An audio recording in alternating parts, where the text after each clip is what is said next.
മംഗളം വിദ്യാഭ്യാസ സ്ഥാപനങ്ങളുടെ ആരംഭം കുറിക്കുന്നത് 40 വർഷങ്ങൾക്ക് മുമ്പാണ്.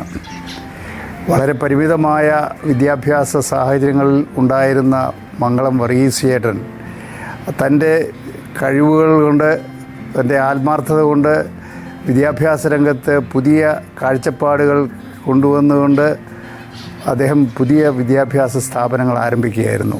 പ്രൈമറി സ്കൂളിൽ ആരംഭിച്ച് എൻജിനീയറിംഗ് കോളേജിലേക്ക് വളർന്ന്, ആർട്സ് ആൻഡ് സയൻസ് കോളേജിലേക്ക് വളർന്ന്, പിന്നീട് ആർക്കിടെക്ചർ ഉൾപ്പെടെയുള്ള സൗകര്യങ്ങളോടുകൂടി കോഴ്സുകളോടുകൂടിയ എൻജിനീയറിംഗ് വിദ്യാഭ്യാസ സ്ഥാപനങ്ങൾ കൊണ്ടുവരാൻ അദ്ദേഹത്തിന് കഴിഞ്ഞു എന്നത് വളരെയേറെ ദീർഘവീക്ഷണത്തോടു കൂടി അദ്ദേഹം കൊണ്ടുവന്ന വലിയ കാര്യമാണ്.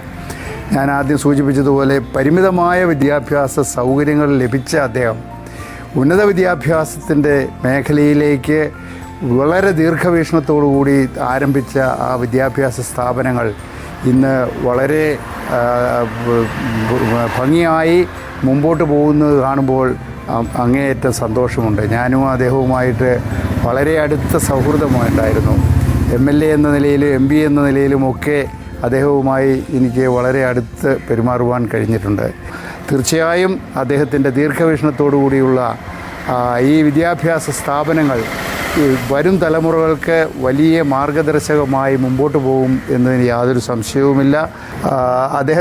അദ്ദേഹം പ്രൈമറി സ്കൂളിൽ ആരംഭിച്ച 40 വർഷം മുമ്പ് ആരംഭിച്ച വിദ്യാഭ്യാസ സ്ഥാപനങ്ങളെ വളർത്തിയെടുത്ത് എൻജിനീയറിംഗ് കോളേജായി ഉയർത്തിയിട്ട് ഇന്ന് 25 വർഷം പൂർത്തിയാവുകയാണ്. ആ 25 വർഷം പൂർത്തിയാകുന്ന സിൽവർ ജൂബിലി ആഘോഷിക്കുന്ന എൻജിനീയറിംഗ് കോളേജിന്, മംഗളം എൻജിനീയറിംഗ് കോളേജിന്, അതിൽ വിവിധ വിഷയങ്ങളിൽ കോഴ്സുകൾ നടത്തുന്ന എൻജിനീയറിംഗ് കോളേജിന് എല്ലാ ആശംസകളും ഞാൻ നേരുകയാണ്.